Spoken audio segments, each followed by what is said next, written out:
சென்னை கோயம்பேட்டில் கடந்த வாரம் சில்லறை விலையில் கிலோ 15 ரூபாய்க்கு விற்கப்பட்ட தக்காளி இந்த வாரம் 60 ரூபாயாக உயர்ந்துள்ளது.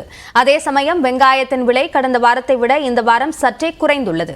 காய்கறிகளின் விலை ஏற்ற இறக்கத்திற்கான காரணம் என்ன என்பதை கோயம்பேட்டில் உள்ள நம்முடைய செய்தியாளர் சுபாஷிடம் கேட்கலாம். சுபாஷ், இப்ப எந்தெந்த காய்கறிகளுடைய விலை அதிகரித்திருக்கிறது, எதெல்லாம் குறைந்திருக்கிறது, காரணமாக என்னென்ன சொல்கிறார்கள் வியாபாரிகள்?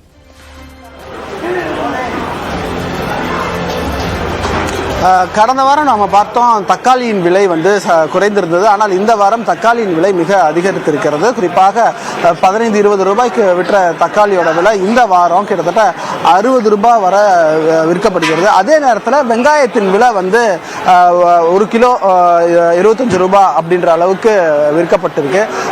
பல ஊர்கள்லேருந்து இப்போ வியாபாரம் எப்படின்னு இருக்கு விலை, வெங்காய விலை எப்படி இருக்கு? விலை கம்மியாக தான் இருக்கு. என்ன ரீசனுக்கு? போன வாரம் ரொம்ப ஜாஸ்தியாக இருக்கு. வெங்காயம் அப்பிலேருந்தே விலை கம்மியாக தான் இருக்கு. தக்காளி மட்டும் தான் விலை இருக்கு. மற்ற காய்கறிலாம் விலை கம்மியாக தான் இருக்கு. தக்காளி திடீர்னு விலை வரத்தில்லை, வெளி மாநிலத்திலேருந்து வரத்தில்லை. தக்காளியோடைய வரத்து வெளி மாநிலங்களிலிருந்து வருவதும், அண்டை மாநிலங்களில் பல இடங்களில் மழைப்பொழிவு அதிகமாக இருந்ததும் விளைச்சல் குறைவாக இருப்பதும் இதுக்கு ஒரு முக்கிய காரணமாக இருந்தது. கடந்த ஆண்டுகளில் பார்த்தோம், இந்த கோடை காலத்தில் தக்காளிகள் அவ்வளவு அதிகமாக காய்ச்சது. வீணாக அது ரோட்டில் எல்லாம் கொட்டியதையும் காட்சியாக பார்க்க முடிந்தது. ஆனால் இந்த தடவை அப்படி கிடையாது.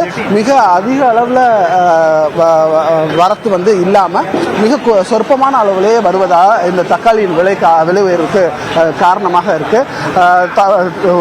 சில்லறை வியாபாரிகள், அதாவது கோயம்பேடு சந்தையிலே சில்லறையாக விற்கக்கூடிய இந்த தக்காளியின் விலை மிக அதிகமாக இருக்கு. அப்படின்னா ஏன்னா என்ன காரணம்? தக்காளி விலை ஏன் இவ்வளவு அதிகமாக இருக்கு? மழை, தொடர் மழையின் காரணமாக விளைச்சல் பாதிக்கப்பட்டுச்சு. அதனால எல்லாம் செடியெல்லாம் சாஞ்சிடுச்சு. நம்மளும் அது இருந்துச்சுன்னா வந்துக்கிட்டே இருக்கும்.